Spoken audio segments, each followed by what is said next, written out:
First question, Ivan. Uganda appears to have issues with the prosecution of money laundering cases. How effective has institutional collaboration been in this regard?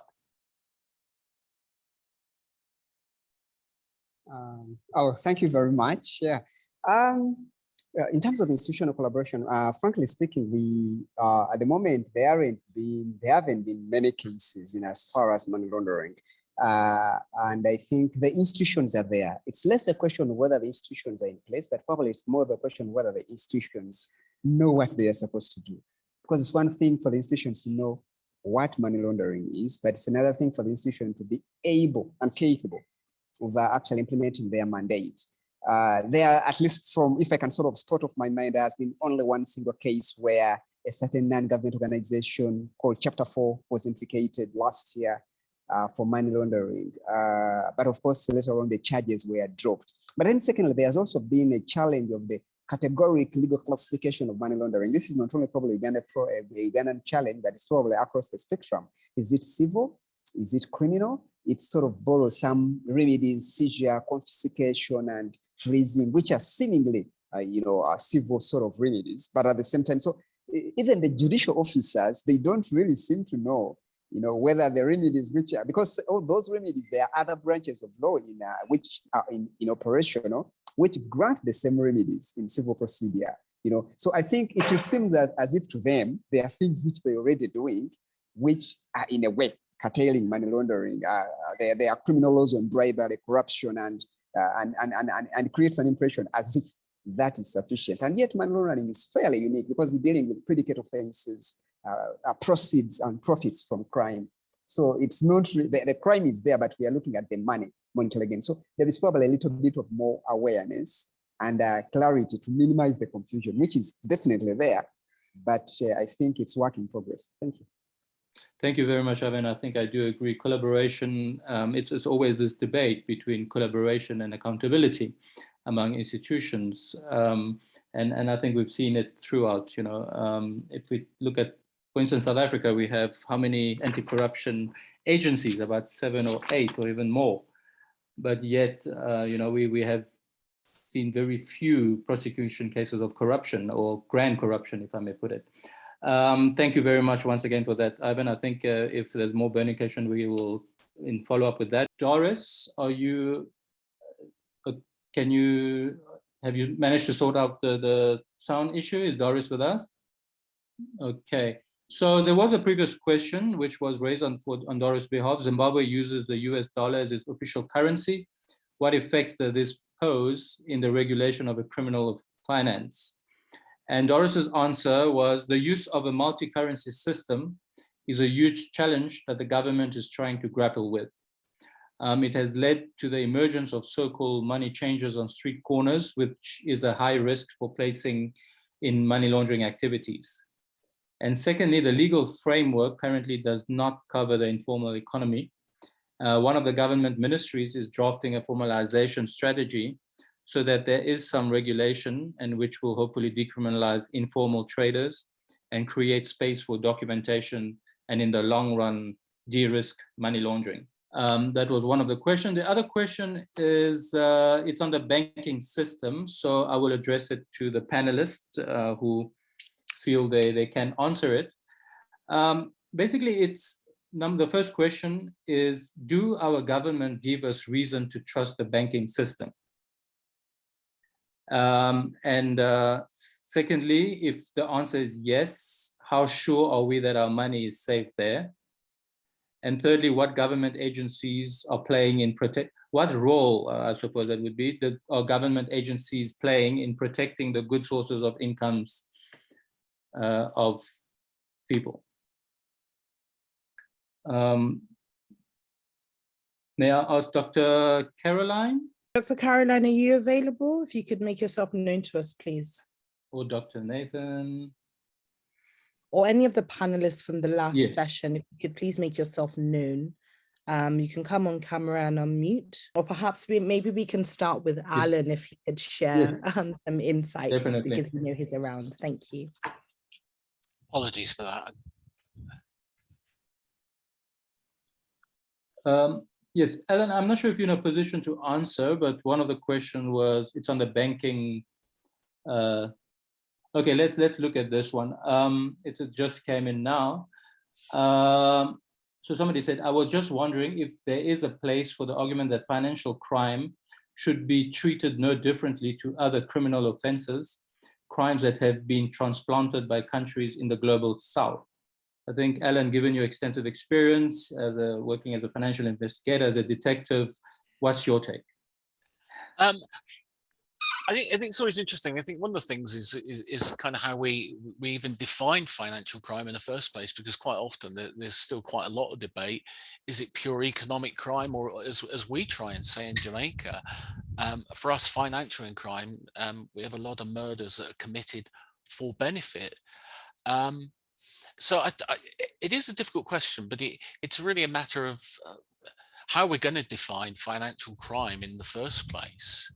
And then I think we have to fold in. I think we have to move away from this obsession that FATF seems to have with standalone money laundering charges.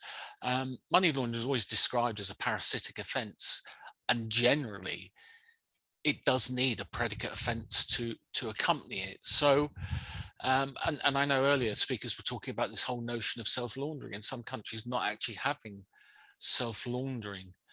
So I think that, you know, what we've got to start doing is looking at what do we need by financial crime, and do we start folding this into this whole narrative and discussion? I don't know if that answers the point or not. Yes, definitely. Thank you. Thank you very much for this, Alan. I see that Doris, are you back online? I see you here. Okay. Okay, so Doris is muted. Alan, I think you're the star of the show, so I will go back to you. You mentioned something really interesting, if I may quote. Yeah. Excuse me if I don't get it quite right. You said, can it be a solution, like the FATF recommendation? Can it be a solution to a problem that we don't understand? How would you, I mean, this has been coming up often, you know, the FATF recommendations created by the selected few, developed by the selected few and approved, and everybody else is expected to implement them.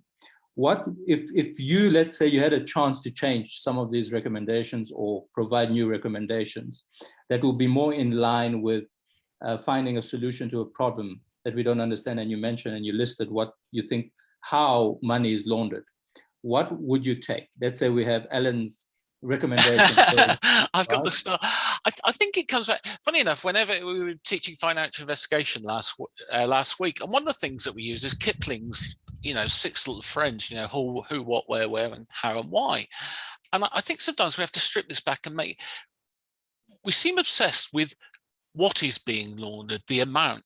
What I think we really need to do is look at the hows and whos. And this is, I suppose, because I'm a police officer, I come at this seeing that, for me, the ultimate point of this is to deprive criminals of a benefit, which is why I kind of, not object, but I have a concern that we seem to be more inward looking and more about regulatory actions. And in fact, when I've sat at a CFATF plenary, you can write words like prosecution, charge, court, and not tick them off all day in the discussions. So what I'd like to start doing is more effort going into who is laundering money and how they are laundering it, because then that we can start to make the recommendations more nuanced, and maybe we start then to move towards a more 2-step process, because in countries like the global south, I would contend that a lot of us are cash-based economies. So this whole idea of regulation and confiscating the benefits of crime isn't going to work in the same way. And that's when it comes back to, you know, maybe we've got to see how we can fold financial crime into this. I think the recommendations are 30 years old, and much as they've changed, they've not changed significantly. And part of that, I would say, is because of the membership of FATF, and it doesn't reflect the realities. And I do appreciate what Professor Coker said earlier, but when I look at the recommendations, I don't see the realities of cash-based economies reflected in the recommendations. So if I was changing, I'd want to see a bit more who and how's going on with the recommendations. Thank you very much, Ellen. Really, really great answer, and very practical as well. I think that's quite key. I will just look at one of the comments was made by one of the audience members for Kenya. The main challenge is implementation. We have an impressive array of legislation, but there is no political goodwill to implement it. Other challenges are inadequate infrastructure capacity, investigative tools. Again, many sectors such as the CSOs, casino, lawyers, real estate, and even some small tier financial institutions are not on board as compliance institutions and are not aware of their obligations under the law. And I think that really captures what the whole session has been about, the implementation challenge. It's always, we have the policies, yes, aside from the fact that some policies do not reflect the context, but very often it's the implementation. And that was well taken. If I may bring in a question, I mean, please feel free. I mean, I will also, audience, feel free to jump in and ask any questions or raise your hands if you want to ask any questions. I will come in with one of my own. I think we have about 10 minutes or so. It looks at, for me, we're talking about cash-based, we talk about informal economy, but most recently we've seen crypto, and that's based on, I've just come from a field mission as a threat assessment and corruption and organized crime in Central Africa. And one of the challenges they face is crypto laundering, cryptocurrency, crypto money laundering, crypto money. We've even seen terrorist organizations now that are using crypto. We've seen Al-Qaeda offering Bitcoins for people to commit attacks, right? So in line with that, how difficult is it now, given that we already have challenges in the current system? What additional challenges do crypto bring on board, and what needs to be done?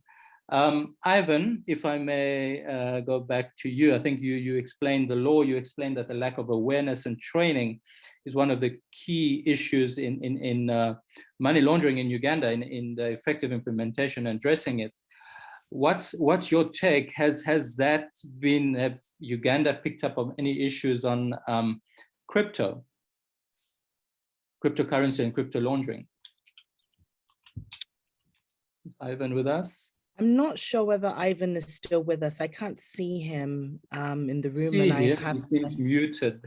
Sorry, I can see him, but he's not responding to the messages. Okay. So I wonder perhaps it might be a technical issue. I can come in, Richard, if you want. Just sure. The data. Alan, one of the interesting things we have many discussions about crypto, and the only thing it's not an issue I have, but I can't get a proper answer to this. Crypto seems really good when it's swilling around on the internet, but as far as I can see, you still have to, if you haven't already got Bitcoin, then you have to buy Bitcoin, which means there must be an entry point for the cash into the system. Similarly, if you're going to withdraw crypto into a fiat currency, because the limits of what you can buy with, there's still limits to what you can buy with Bitcoin, you can accumulate it.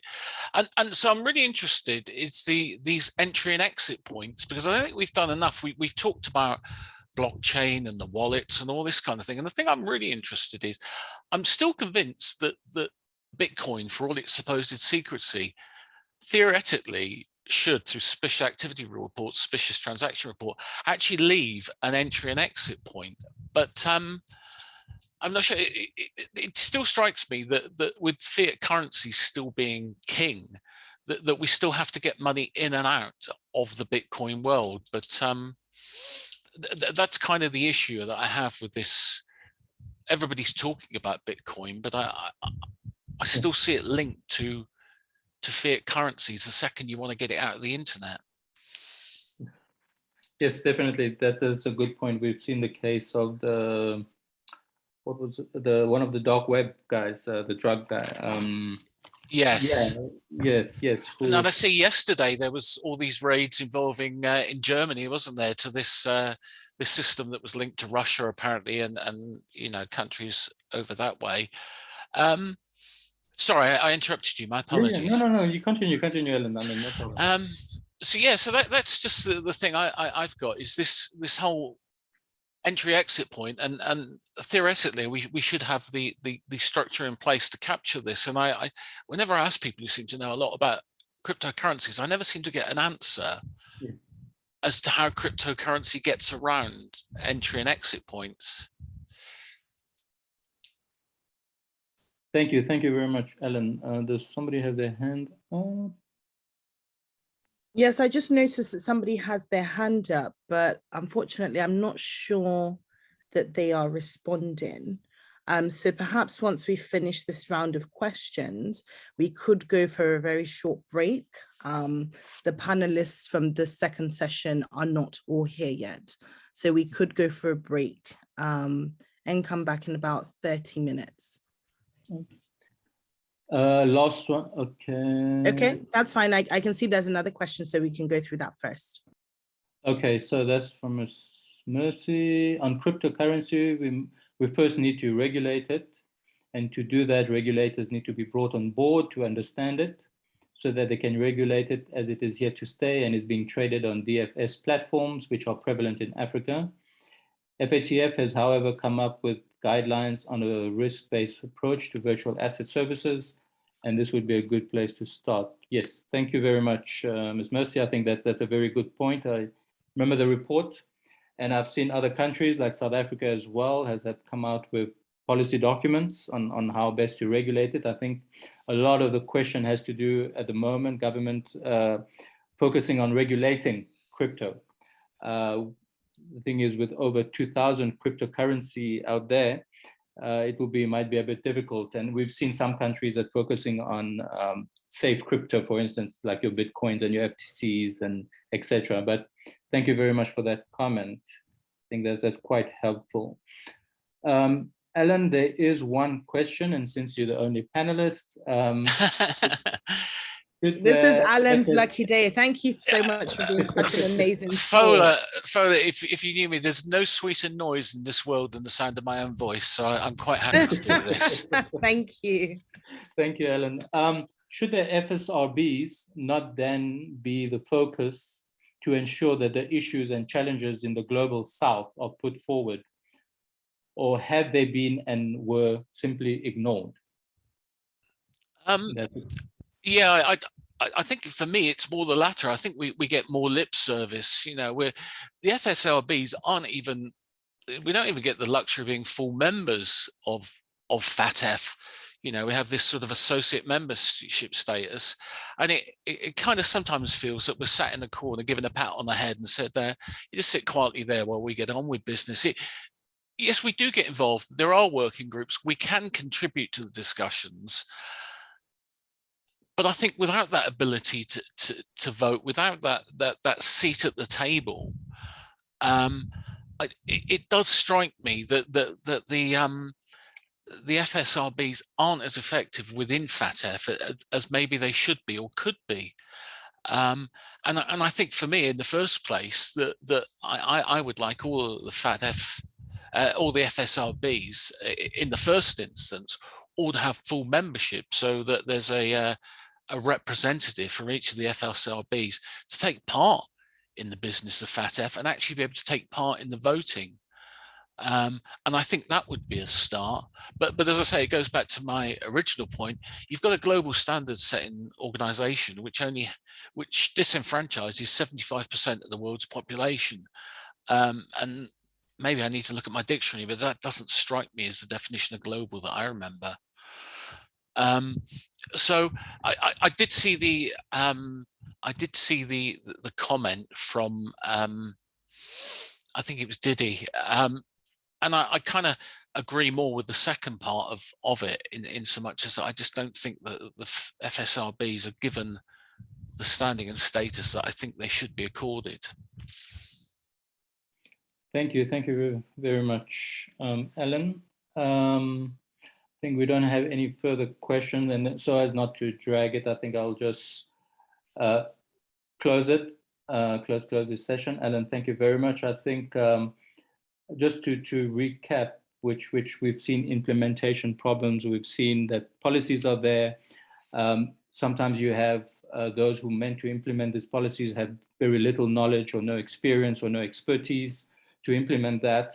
But one thing that really comes out, I think, from this morning discussion, it's a reform, sort of, if I may use a word in inverted commas, a reform of FATF, right? To include or take into consideration the global south. I think that has come quite key. From the first session with Dr. Constance, for instance, critically highlighted that, you know, the standards, the developmental challenges, the institutional, cultural, and economic are not taken into consideration. So does that call for a reform of FATF? I'm just calling it here. I know it's very difficult to reform any international organizations, right? But does that need something to be looked at? And I think, secondly, policies as well. I think awareness, training, education, that's definitely, you know, to build capacity, to build expertise. And that's something that I've come across right across throughout my work as well, that you may have, you know, sometimes you may not have the right person in the right position, and you require more expertise. For instance, if I may use an example, I do have time. For instance, there is a legislation that has been enacted and passed in 2018, simply on corruption in South Africa, that says that states state officials, public officials cannot do business with the states, very common. And there's been organizations that have come up with evidence-based that state officials are currently conducting business with the state, and brought it up to some of the prosecuting authorities, and brought in the legislation that was passed in 2018. And you have senior prosecutors who just look at you and are confused. So what must we do now? And you said, but this is a legislation, and it's there clear. If anybody does business with the state, they're liable. I mean, the punishment is 5 years in prison. And yet now that goes back to the question, what's the problem? Is it there's a lack of knowledge, lack of expertise, lack of awareness? And I think that comes up quite strongly in this in our panel. And having said that, Alan, may I ask you for final comments or final word? Any final thing you want the audience to live and leave with? No, I think I take the point that you've got. I think, you know, FATF is a mature organisation now. It's 30 years plus old. We can get into the soft law, hard law arguments and all those kind of things, but the fact is it's here to stay. What I think we have to do is some of the fundamental foundations, which I think it's apologies. Some of the fundamental foundations upon which it's built, I think we really have to go back and revisit some of these, because it seems to have developed without ever really stopping to take stock of this whole one size fits all. How do things work economically, socio-culturally, socially, politically? All these different factors don't seem to, and I think we can keep tinkering around, we can change the recommendations, we can tinker around the edges with it, but I think we need to have a fundamental revisit of what is FATF for, who does it represent, and how is it going to represent all of the world? As I say, like a stuck record, I go back, as opposed to 25%. And I think that would be what I would want to take away, because when you look at countries like Jamaica, it's really expensive to introduce something like the FATF recommendations, the national risk assessment, the continuing assessments. We've spent 14 out of the last 17 years on follow-up reports. So for the last 14 years, we've been continually having to go back and report the FATF, and we now add the FATF to that itself, to CFATF and FATF. So I think that's where we really need to have a fundamental look again at this organisation. Thank you very much, Alan. And yes, fundamental look at the organization. And also, very interesting way to start your presentation when you start with the murder rate, right? And I think that's really crossed the attention of us. I hope I was. I felt very rushed at the start. Please accept my apologies. I think I wanted to get through. No. I think you got your point across. And I think, very often when we look at anti-money laundering, we look at FATF recommendation, we divorce it from the underlying aspects of money laundering. I mean, you talk about the COVID impact, the murder rate, environmental, etc., disasters. So thank you very much once again, Alan, and for being the star of this panel. Well, thank you very much. I've thoroughly enjoyed myself. It's been a wonderful start to the day. It's what's it, 5 to 9 in the morning here, so it's been a wonderful start to the day to spend this time with you. So thank you all very much. Great, thanks, Alan. And with that, may I pass on to Dr. Fowler? Yes, you may. Thank you so very much to our panel. Thank you so much, Richard, for being such an excellent chair. And thank you, Alan, like Richard said, for being the star of the panel.